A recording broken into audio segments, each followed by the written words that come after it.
My name is Dana Bristol Smith with Leap to Success, and I'm so glad that you could be with us today. This is our episode number 28, and the topic today, as we've been exploring all month, is navigating transitions. And this is actually going to be part one of a two-part series that is based on this book that I highly recommend. It just came out in July. It's called Life is in the Transitions, Mastering Change at Any Age. And it's by Bruce Feiler. He conducted some really interesting research and has come up with ways that people navigate transitions and how they come through difficult times, even stronger than before. So I'm really excited to share it with you today and also next week, since this will be two parts.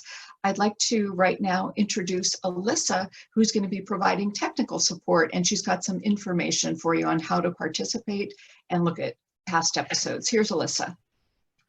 Hi, everyone. So excited and thankful that you have decided to join us for self-care in stressful times this week.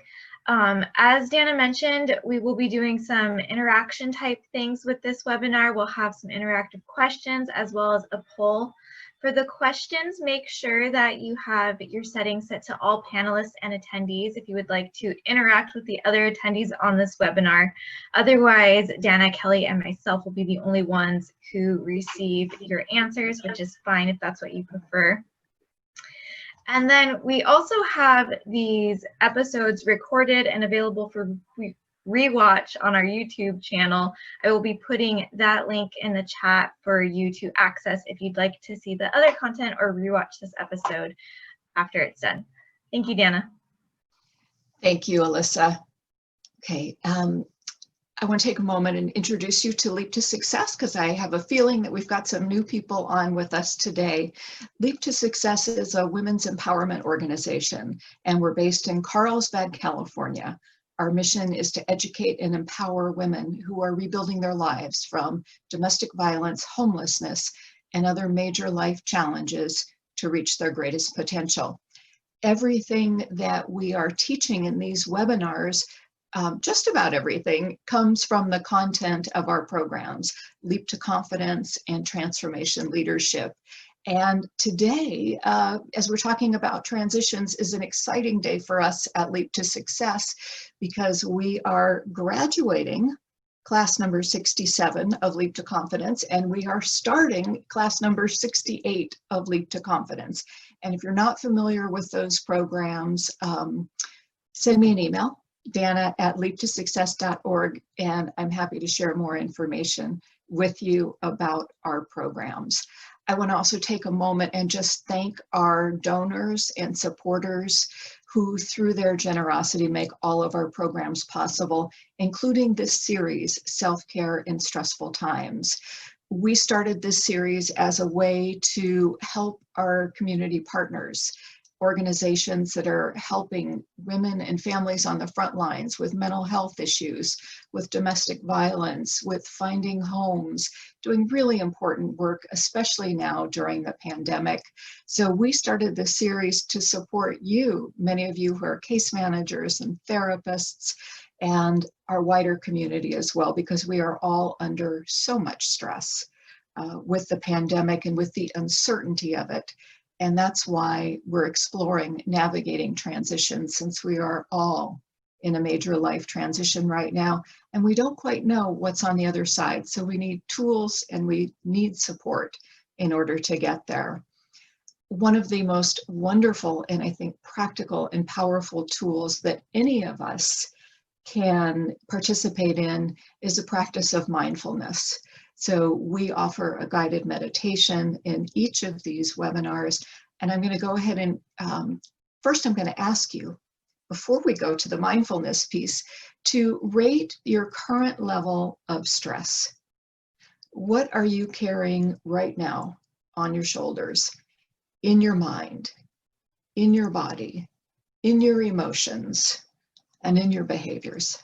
What is your current level of stress? So Alyssa has put up the poll, and I see that you are answering it. I see lots of responses coming in right now.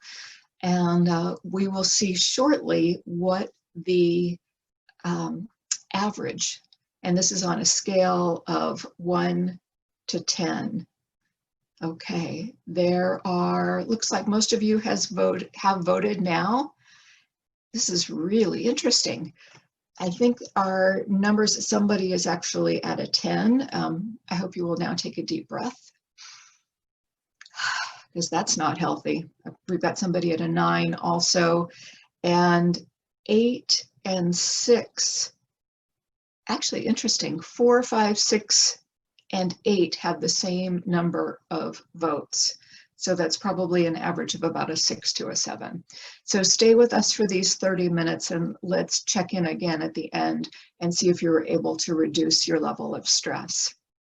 I'm going to introduce you now to Kelly Grimes, and she is going to lead us in a mindfulness practice of a guided meditation. Here's Kelly. Thank you so much, Dana. Wow, just hearing how much so many of us are holding in this time and the stress as a result of all of that, I just want to give us a moment just to know that if you're feeling a lot of stress right now, you are not alone. And it's so wonderful that you prioritize taking this time with us today, just to kind of come back home to yourself. So I'm going to invite you now to settle in where you are. I'm going to close my eyes too, because that is how I like to really be present in these guided meditations. So I'm just going to close my eyes and I invite you to do the same or soften them down.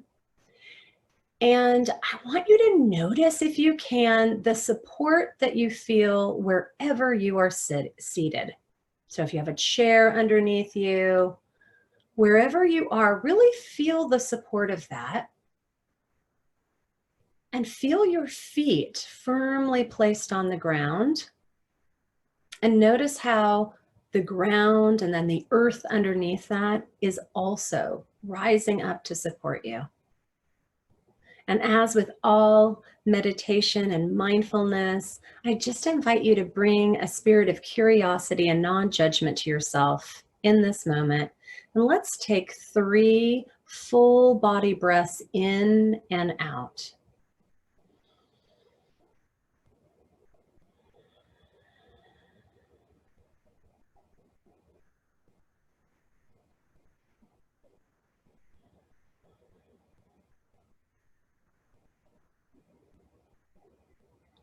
I invite you, as you breathe in, to notice the space that is between the in-breath and the out-breath.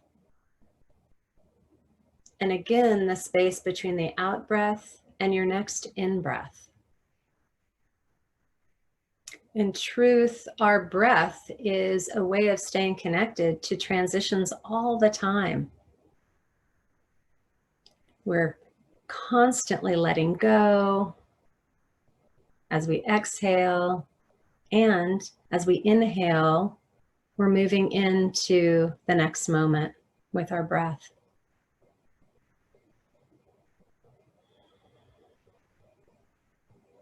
As we're looking at navigating transitions today, I want to invite you to focus in your body where you feel a sense of transition. When you think about that and any emotions that come up or any sensations in your body, just take a moment to recognize what arises for you.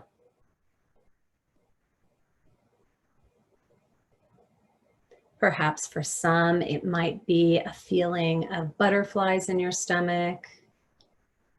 For others, it might be a tightness in your shoulders or your neck.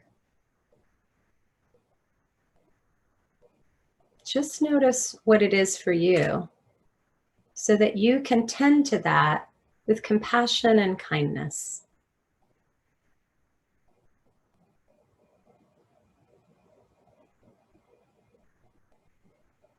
As you feel that sensation, I want you to bring your awareness again back to how you are rooted where you're sitting, how your feet are rooted to the earth. There is a sense of groundedness, a sense of stability a sense of rootedness, even as things are moving and changing around you. When we can connect to this sense of solidness in us, even as things are changing, we can return to a sense of confidence in ourselves. So I invite you to place your hand on your heart and notice for yourself the qualities and strengths that you have that have helped you through other transitions. Maybe it's courage. You had the courage to take a leap of faith and take some inspired action to make a change in your life. Maybe it is a sense of being grounded and coming back to yourself with your breath, with mindfulness practices, with positive affirmations. Maybe it is that you hold a sense of hope that something could be different, and that that's a strength that you have drawn upon over and over as you have been in one place moving to the next. Maybe it's a sense of confidence that you believe in your own capabilities and that you know that you can draw upon the strengths and qualities within you to take the next step. Maybe it's creativity, that you can think outside the box and that you can adjust and be flexible based on what is in front of you. Identify one strength for yourself, one quality that you take into each experience that you have, and breathe into that place. Breathe into that place with that sense of remembering that those qualities and strengths are with you all the time. Even when our confidence has dipped a little bit because we're in the place of new beginning, we're in a learning curve around it that shows up with transitions, but you still have all of those strengths and qualities within you. Breathe into a sense of gratitude about that, a sense of hopefulness about that, and a deep sense of remembering of your value and your worth and all the abilities that you take with you. Let's take a few more breaths together, really feeling the strength of our own stability, the remembering of our belief in ourselves.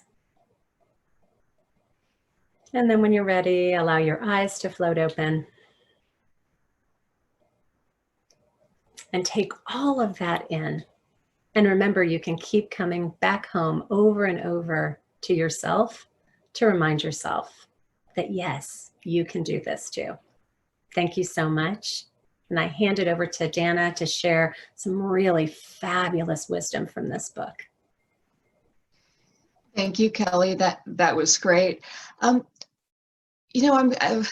I'm going to go a little bit off script here because I really liked the meditation, and I like the idea of having people focus on their strengths, because this is a time that is shaky when the ground beneath us is not stable. So we have to find that inner stability, and we have to find our own strengths. So I just put a question out in the chat. And I'd like to ask all of you who are with us today to, if you would, go ahead and share a strength that you were able to identify yourself within yourself that is helping you navigate through this transition. So go ahead and put that in the chat, and let's share these out loud. Someone is finding optimism. That's not easy right now, is it? But that certainly is a strength, to be able to look at things and know that it's not going to be like this forever. Good times are going to be back with us again. I see people listing courage, creativity, the idea that tomorrow is a new day. Yeah, that's a great one. letting go of today, but looking ahead at tomorrow. I see someone else saying staying calm. It's a really good strength. Hope and trust. Tenaciousness, definitely a good one, along with perseverance.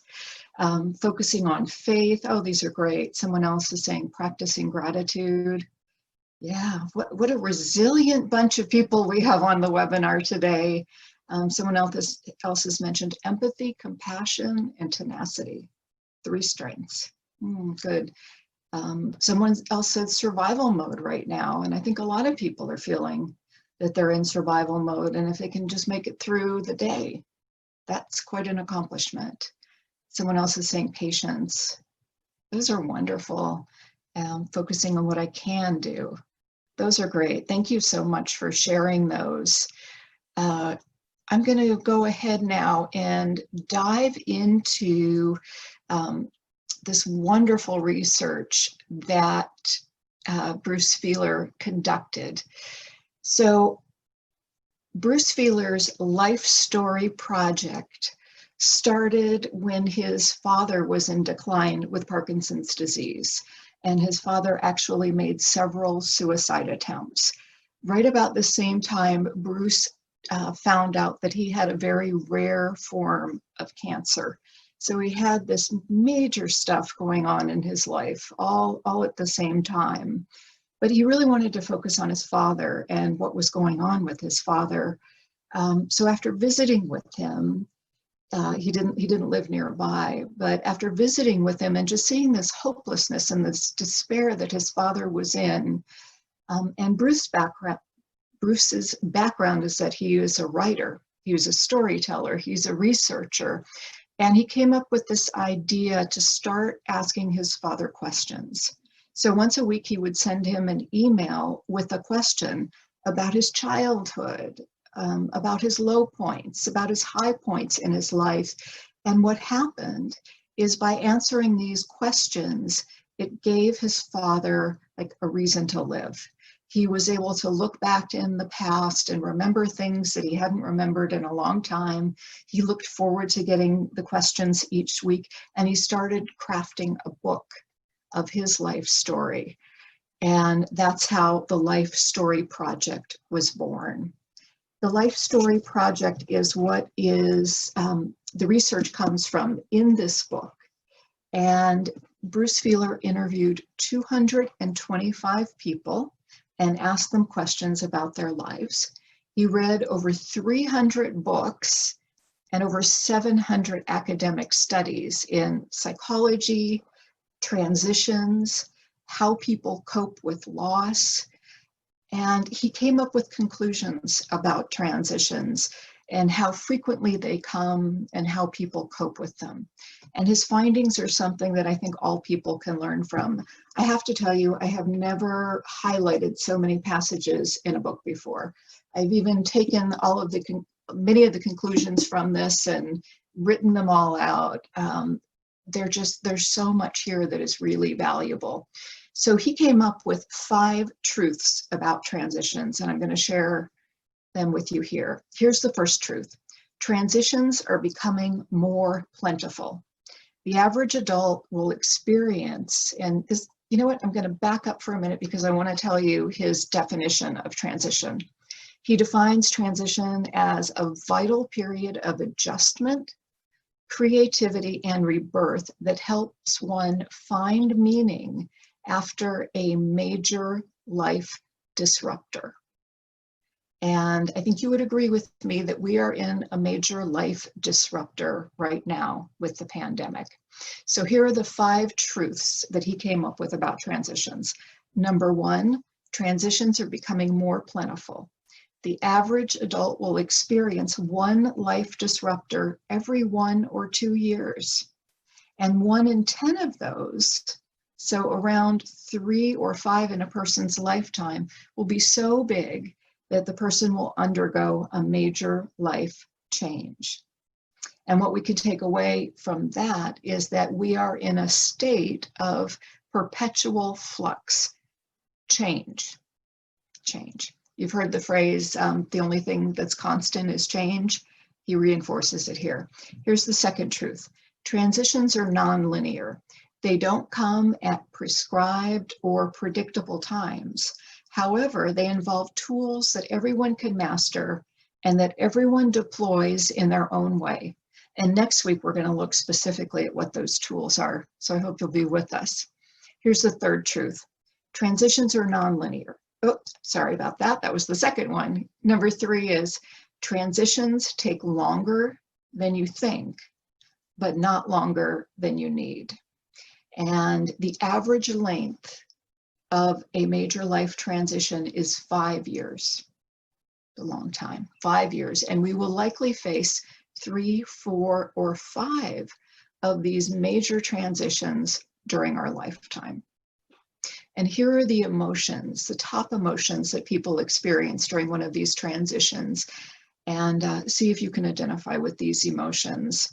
And these are in order of significance. So the first one, and you probably won't be surprised, is fear, the emotion of fear. Number 2 is sadness. Number 3 is shame. Number 4 is guilt. Number 5 is anger.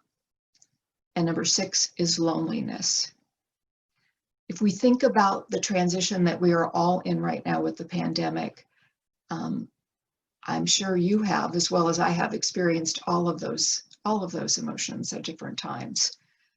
It's really interesting. Okay. He's also found out that there are 3 stages of the transition. Here's the first one, the long goodbye. We don't want to let go of what was. We have a really hard time saying goodbye and realizing that today is different than yesterday, or our life is different than it was before. We think about some major transitions, job loss, or even getting a new job. You know, it might be uncomfortable now for us. Think about divorce. So many transitions fit into this, as you will see. So number 1, the first stage is the long goodbye. The second stage he calls the messy middle. And I think right now we are in the messy middle of the pandemic.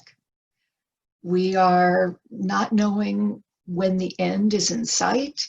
We're still trying to figure out how to deal with this, how to adapt. People are wearing masks, people are not wearing masks. People are getting together in groups, people are not getting together in groups. All kinds of things that people don't quite know how to deal with. It's called the messy middle. That was the second stage. And the third stage is called the new beginning. And I think we are all longing for the new beginning. The people say when he asked them, what is the most difficult stage for you of the transition, the majority said the messy middle was the most difficult. Number 2 was the long goodbye. And people had a much easier time with the new beginning, as I'm sure we all will. Okay, here's the fourth truth about transitions. They are autobiographical. And what he means by this is that we must take the opportunity to revisit, revise, and ultimately restart our internal autobiographies. And those are the stories that we tell ourselves. We have to create a new story for ourselves.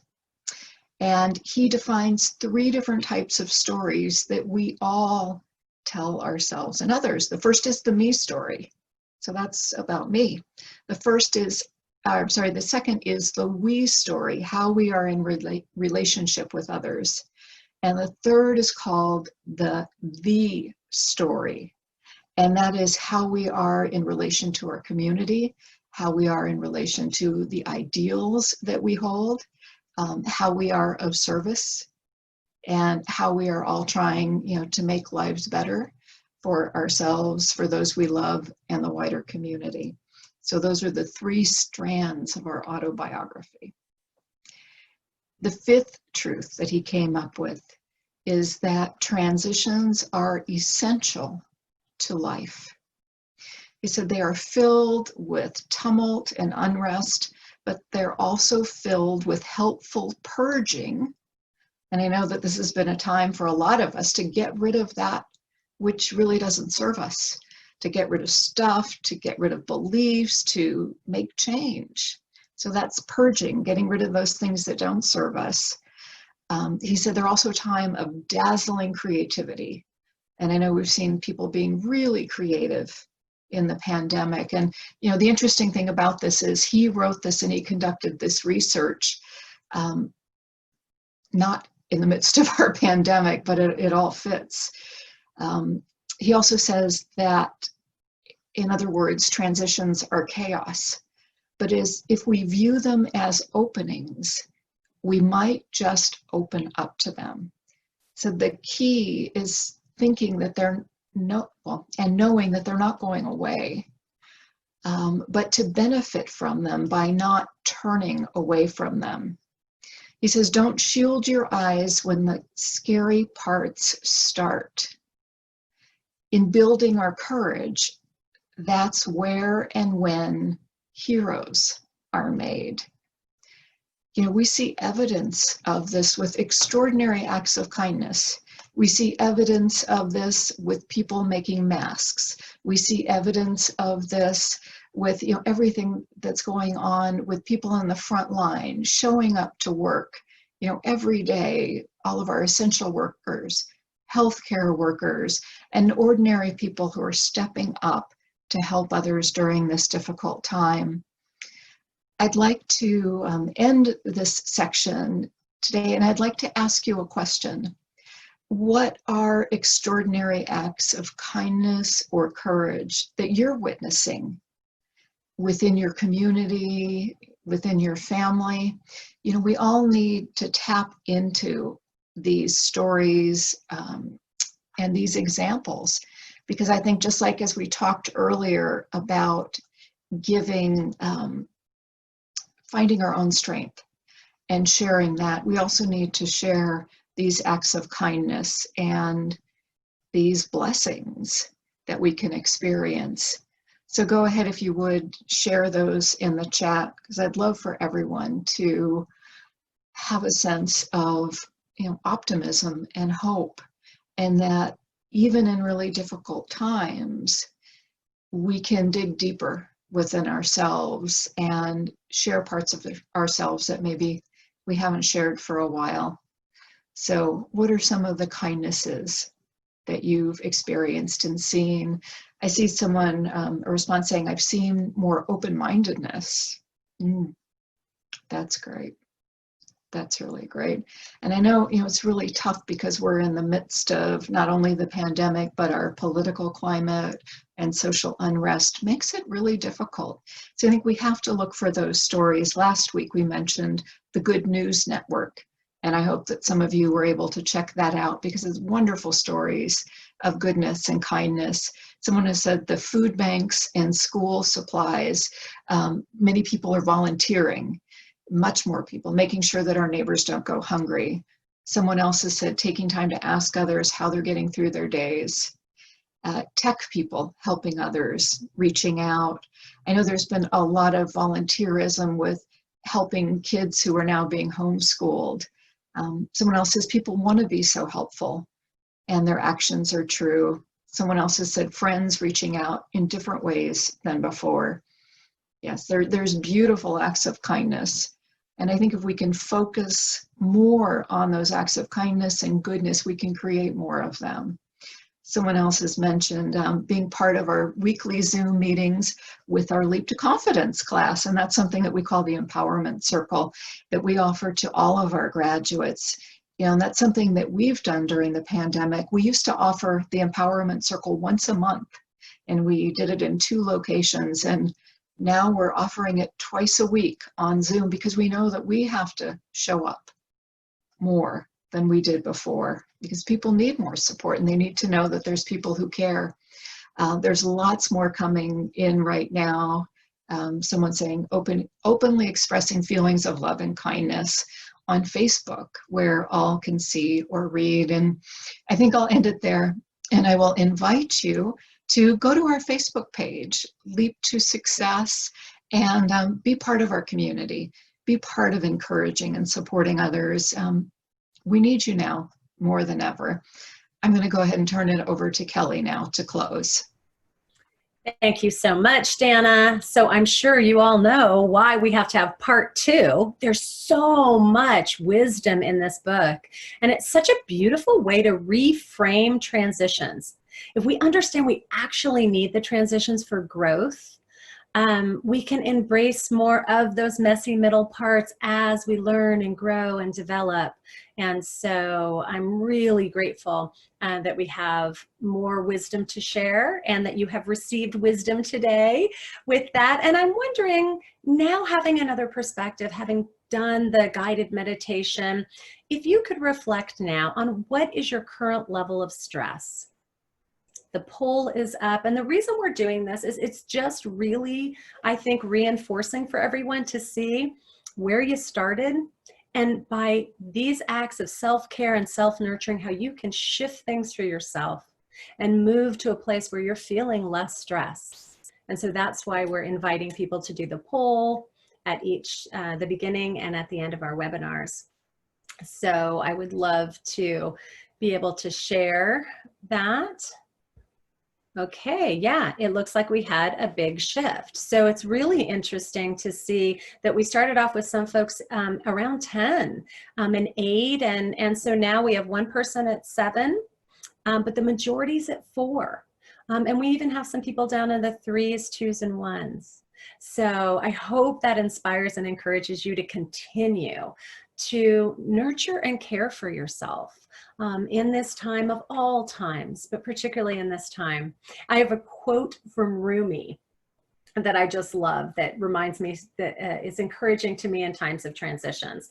And he said, "How do you know that the side you are used to is better than the one to come?" How do you know that the side you are used to is better than the one to come?